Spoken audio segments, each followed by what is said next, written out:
तो प्रशीतक किसे कहते हैं ये तो आप जानते ही हैं, सबके आजकल घरों में है। और कोल्ड बॉडी से हीट लेकर हॉट बॉडी को या सराउंडिंग सिस्टम को हीट ट्रांसफर करना, हीट एब्जॉर्ब या subtract from cold body and supply to hot reservoir by using external agency. प्रशीतक एक ऐसा मशीन है जिसमें कोल्ड बॉडी से हीट को बाहर निकाला जाता है और हॉट सराउंडिंग को सप्लाई किया जाता है। अब इसमें पूछा जाता है आपसे रेफ्रिजरेटर या प्रशीतक का कार्यकारी गुणांक क्या होता है। रेफ्रिजरेटर का कार्यकारी गुणांक क्या होता है, ये प्रश्न आता है। तो coefficient of performance of refrigerator, refrigerator का कार्यकारी गुणांक। तो इसके लिए आप सिंबल अगर बीटा देते हैं तो इस तरह से बीटा, तो हीट आप मान लीजिए जैसा पहले ड्रा किए थे, याद होगा आपको कि हीट वहाँ पर सप्लाई Q1 द्वारा और यहाँ पर एब्जॉर्ब Q2 द्वारा। जो हीट एब्जॉर्ब हो रहा है Q2 से और supply for working W from या फॉर सिंक लिख दे रहे हैं, सिंक या cold reservoir upon work done by external agency. तो इस तरह से। तो अब अगला प्रश्न ऑब्जेक्टिव टाइप का या नोट पॉइंट करके ऑब्जेक्टिव क्वेश्चन अलग कर लीजिए। ऑब्जेक्टिव क्वेश्चन ये है कि इसमें एफिशिएंसी और कोफिशिएंट में क्या रिलेशन है। तो पूछता है रिलेशन परफॉर्मेंस ये है, ठीक है।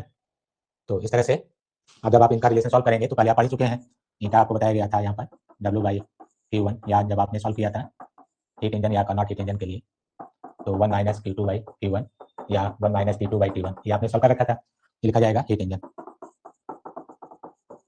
तो ये आप नोट कर लिए।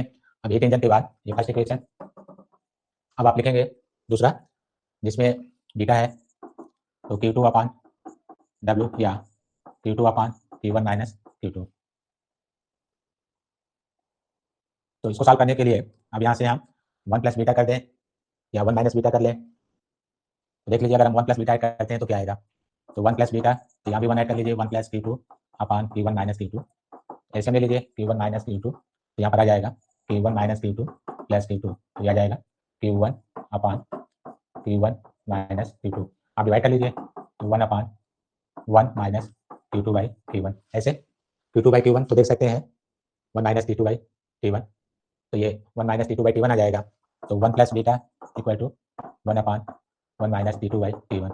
ये सेकंड इक्वेशन लिख लीजिए और यहाँ से फर्स्ट इक्वेशन से इसकी तुलना कर लीजिए। तो ये ईटा का मान है, तो by using first and second equation अब आप तुलना करके मान देख सकते हैं क्या आ रहा है।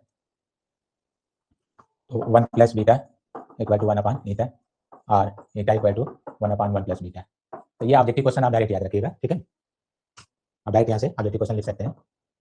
एफिशिएंसी ऑफ हीट इंजन लिखा है और यहाँ से कोफिशिएंट ऑफ परफॉर्मेंस जैसा वहाँ लिखा गया था, यहाँ पर आप लिख सकते हैं कि W equal to T1 - T2 work done by external agency.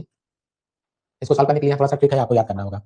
यहाँ अंडरलाइन कर दे रहे हैं, ये 1 दोनों तरफ से मैंने ऐड किया है, तो ये आपको अपने से करना होगा, या और भी प्रोसेस हो सकता है, आप ट्राई कर सकते हैं। तो यहाँ पर 1 एडेड बोथ साइड है, दोनों तरफ 1 जोड़ा गया है, तो इसको आप ध्यान देंगे। तो ये रिलेशन है, पूछा जाता है तो लास्ट में आया है, तो ये आप अलग से ऑब्जेक्टिव के लिए अलग कर लीजिए। ईटा इक्वल टू 1/1 + बीटा। परम शून्य अथवा परम ताप पर शुद्ध क्रिस्टल स्ट्रक्चर के लिए एंट्रोपी में परिवर्तन का मान शून्य होता है। परम ताप पर ब्रैकेट में 0 केल्विन शुद्ध क्रिस्टल स्ट्रक्चर के लिए आप इसको say ds equal to 0 at absolute 0 kelvin. Coefficient of performance, coefficient of degree Celsius. तो छोटा है क्वेश्चन, आप आराम से कर सकते हैं। देखिए इसमें आपने जो फॉर्मूला लिखा था यहाँ पर Q2/T1 - Q2, तो यहाँ से आ जाएगा T2/T1 - T2। हमने W को डायरेक्ट लिख दिया, W equal to Q1 - Q2 ये डायरेक्ट लिख दिया। तो T1 आपका दिया हुआ है यहाँ से 0 + 273 केल्विन और T2 आप लिख सकते हैं 100 + 273, तो 373 केल्विन।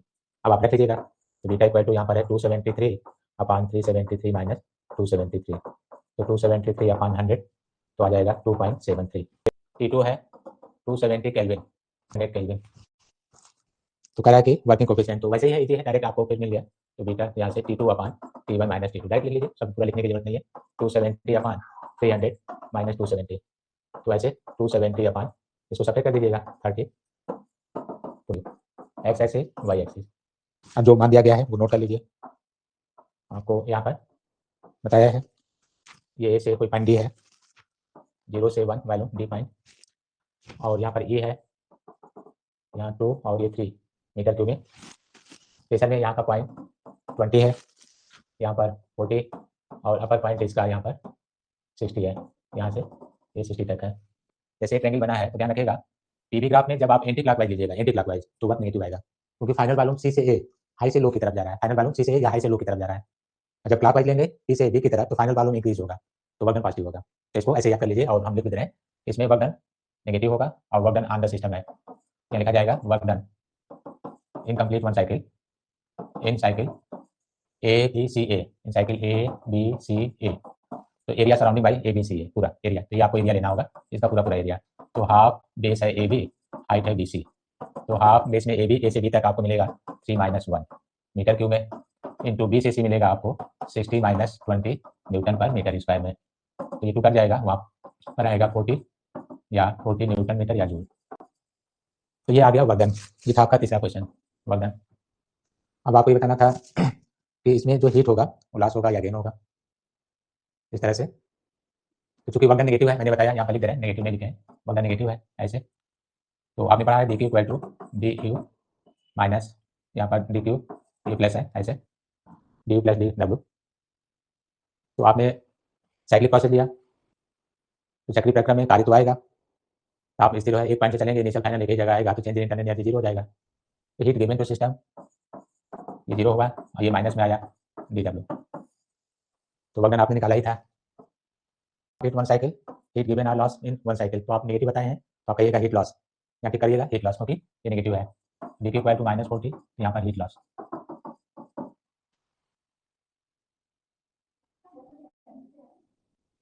देखिए चलिए अब आगे देखिए इसमें A to B heat given to system in process A to B, तो यहाँ पे लिखिएगा heat given to system in process A to B यहाँ तक देख लीजिए इसमें। तो D U A to B plus D W A to B totally. तो ए से बी तक में अब आपको हीट गिवन ज्ञात करना है, आयतन प्रसार हुआ है, देखिए कंप्रेस नहीं हुआ है, हीट लॉस नहीं है क्योंकि वैल्यूम इंक्रीज हुआ है। तो यहाँ से change in internal energy U B minus U A plus work done P into V two minus V one. अब आपको U B U A side plus में दिया है, देखना होगा। तो यू बी यू ए देखिए दिया हुआ 10 और 30, यू बी यू ए आपको प्लस में दिया है तो आप यहाँ लिख सकते हैं 30 - 10 प्लस पी, इस पॉइंट पर पी देखिए ये भी दिया हुआ है, ए पर पी की वैल्यू 20 है और वैल्यूम 3 से 1 तक लाना है, तो आप यहाँ पर 20 और 3 से 1, तो ये आ गया 20 प्लस यहाँ पर आ गया 40, तो टोटल आ गया 60 जूल। मोस्ट इंपॉर्टेंट, इस उम्मीद है ऐसे क्वेश्चन आपको इस बार के एग्जाम में मिलेगा, इसलिए आराम से हम इसको समझा रहे हैं। यहाँ शुरू से देख लीजिएगा क्या क्या दिया था क्या क्या नहीं था।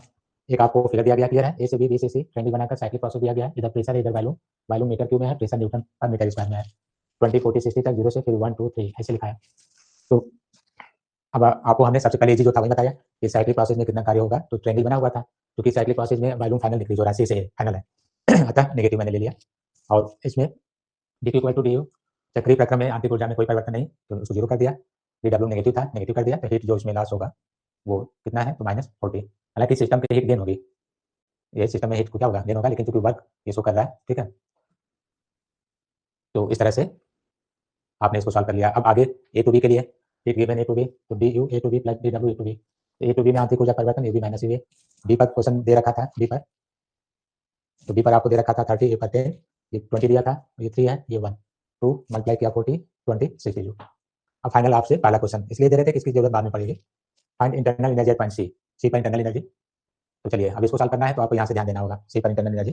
देखिए चाहे आप ए से बी होकर सी जाइए और चाहे आप सी से ए, इनिशियल और फाइनल, ध्यान दीजिएगा ये इनिशियल है और ये फाइनल है, तो आंतरिक ऊर्जा में परिवर्तन का मान एक समान होगा, क्योंकि दो इनिशियल के मान जगह तापांतर स्थिर रहता है तो आंतरिक ऊर्जा में परिवर्तन का मान एक समान होगा।